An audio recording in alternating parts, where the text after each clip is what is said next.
ಸ್ನೇಹಿತರೆ, ನಮ್ಮ ಕರಾವಳಿಯ ಹೆಮ್ಮೆಯ ನೀರು ದೋಸೆ ಹುಟ್ಟಿದ್ದರ ಹಿಂದೆ ಒಂದು ರೋಚಕ ಇತಿಹಾಸವಿದೆ ಗೊತ್ತಾ? ಇದರ ಉಗಮ ಆಗಿದ್ದು ಹಿಂದೂಗಳ ಪವಿತ್ರ ಉಪವಾಸದ ಅವಧಿಯಾದ ಚಾತುರ್ಮಾಸ ವ್ರತದ ಸಮಯದಲ್ಲಿ. ಮಳೆಗಾಲದಲ್ಲಿ ಬರುವ ಈ 4 ತಿಂಗಳ ಆಚರಣೆಯಲ್ಲಿ ಭಕ್ತರು ಕಟ್ಟುನಿಟ್ಟಾದ ಸಾತ್ವಿಕ ಆಹಾರ ಪದ್ಧತಿಯನ್ನು ಪಾಲಿಸಬೇಕಿತ್ತು. ಮುಖ್ಯವಾಗಿ ಈ ಸಮಯದಲ್ಲಿ ಉದ್ದಿನಬೇಳೆ ಸೇರಿದಂತೆ ಯಾವುದೇ ಬೇಳೆಕಾಳುಗಳನ್ನು ಬಳಸುವಂತಿರಲಿಲ್ಲ. ನಮ್ಮ ನಾರ್ಮಲ್ ದೋಸೆಗೆ ಉದ್ದಿನಬೇಳೆಯೇ ಮುಖ್ಯ, ಆದರೆ ವ್ರತದ ನಿಯಮದಿಂದಾಗಿ ಅದಕ್ಕೆ ನಿಷೇಧವಿತ್ತು. ಆಗ ಕರಾವಳಿಯ ನಮ್ಮ ಪೂರ್ವಜರು ಒಂದು ಸೂಪರ್ ಐಡಿಯಾ ಮಾಡಿದರು. ಉದ್ದಿನಬೇಳೆಯನ್ನು ಸಂಪೂರ್ಣವಾಗಿ ಕೈಬಿಟ್ಟು ಕೇವಲ ಅಕ್ಕಿ, ನೀರು ಮತ್ತು ಕಾಯಿತುರಿಯನ್ನು ಮಾತ್ರ ಬಳಸಿ ಒಂದು ತಿಳಿ ಹಿಟ್ಟನ್ನು ತಯಾರಿಸಿದರು.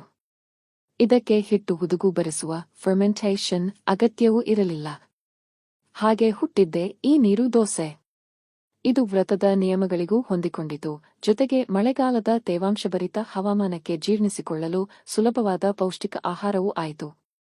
ಅಂದು ಉಪವಾಸದ ಆವಿಷ್ಕಾರವಾಗಿ ಆರಂಭವಾದ ಈ ನೀರು ದೋಸೆ ಇಂದು ಜಗತ್ತಿನಾದ್ಯಂತ ಕೋಟ್ಯಂತರ ಜನರ ಫೇವರೆಟ್ ಬ್ರೇಕ್ಫಾಸ್ಟ್ ಆಗಿದೆ.